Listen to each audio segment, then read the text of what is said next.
My first video was a call out to Mexicans, Latinos, for voting in 2016. 4 years later, we'll vote again. And we'll be voting for either Trump or Biden. But this video is not going to be for Latinos only. It's also going to be for Christians out there, brothers and sisters out there who are having a hard time trying to decide who they're going to vote for. Maybe they made up their mind already, decided they're going to vote not for Biden or anybody other than Trump because they say that Trump is immoral or he's evil. To me, that just sounds like you're voting against Trump because you're scared of persecution. And at the same time, you're supporting BLM, you're supporting Biden. BLM is already proven, it's already stated that they're a communist organization. They're pushing for communism. Now, communism is completely anti-God. It's against religion. It's against Christianity completely. They won't allow you to believe in Jesus Christ the way He intended you to believe in Him. And yet you're going to vote for Him? Or you're going to support BLM? You're going to vote for Biden who supports BLM, who supports all this, the communism, socialism, who supports all this corruption? Communism is anti-God and anti-freedom. I mean, how can you support any of that? And then you talk about Biden as if he's a better choice than Trump. His history has already proven he's racist. At this point right now in his life, he's senile. God placed him there because there were people in this country who wanted that. So He gave them what they wanted. It was all just corruption, racism, nothing but bad stuff, but lies. That's exactly what they got, and it seems like you guys are voting for that again. And then you guys talk about how you're morally superior. How are you morally superior because you're voting against Trump? And even on that, with everything going on with COVID right now, every church has been locked down. From what I've been hearing, a lot of people aren't even trying to go back to church. More than 70% of people aren't even listening to their online church services anymore, not even listening to their own pastors. And from what I've been hearing is that most of this is coming from contemporary churches, not from traditional churches. And usually, from what I've been hearing, those are the people, most of the Christians who are voting against Trump because they feel they're morally superior. Yet they don't even attend their own church. Yet they support communism, which is anti-Christian. They support Biden, who's a racist, and has a son who's being accused now of sex trafficking, which Biden has already been accused of, and all kinds of things like that. All the things that he's been doing with kids and stuff. I mean, he's a creep, and you guys are going to vote for him. And you say, well, Trump is immoral. He's sinful. Just like any other man, nobody's perfect. He's sinful, just like the men in the Bible. You know, remember the one who killed somebody? He killed an Egyptian, tried to hide the body. The other one who slept with another man's wife, got her pregnant, and then killed him, tried to hide it. Remember him?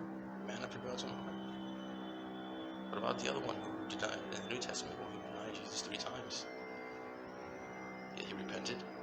And Paul, the main one, chiefest of all sinners, who mercilessly persecuted Christians. He killed them, tortured them. Yet God still used him. And he repented and became one of the greatest Christians there ever were. You talk about, I can't vote for Trump because he's immoral. You don't know what you're talking about.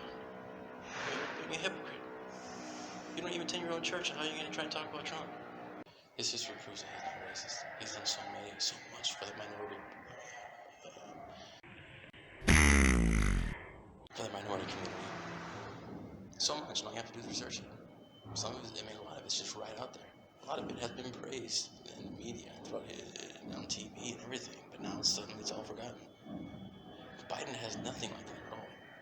And now, with everything Trump's been doing now as president, everything he's been doing for the black community, for the Latino community, for the Christian community, when you should be really worried about the most, fighting for Christian rights.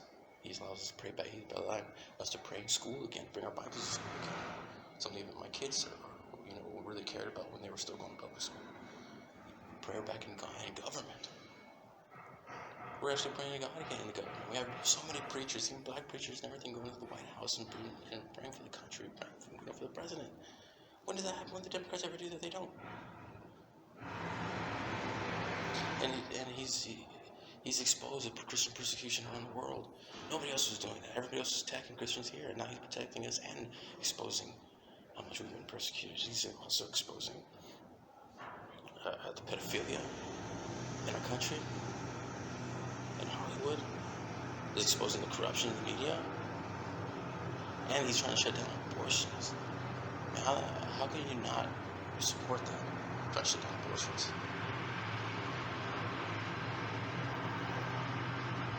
I knew you before I formed you in your mother's belly. God knows us. He knew us before we were formed. So He knows alive. Exodus 20. Or Exodus 21, 22, I think.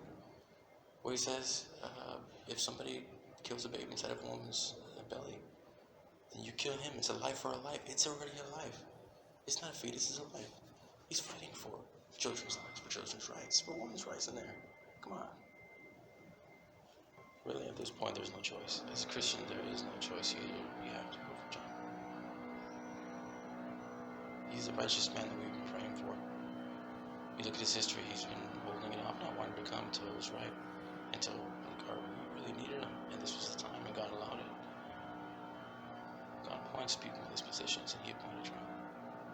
He's the right man for the right job. We need to support him. And right now, He really does need our prayers. Not only to fight off the corruption, but now He got COVID. He needs our prayers. He needs to get better, and I believe He will. But He's going to expose this whole COVID thing that it's not as dangerous as everybody says. God's going to give him some rest, a little bit of time with his wife, Melania. Pray for both of them. I believe they're going to come back stronger than ever. I just want to thank the Latino community out there, for the Cubans and the Venezuelans. They've been really fighting against the Democrats, fighting against socialism, communism, because they know. And they've been even teaching us. Latino community is doing well. We're doing good. Open up our eyes. We're voting for God. We're voting for Trump. We're voting for our freedom. Keep Lexit going. Keep Trump. More than anything, keep Jesus Christ, our Lord and Savior, going.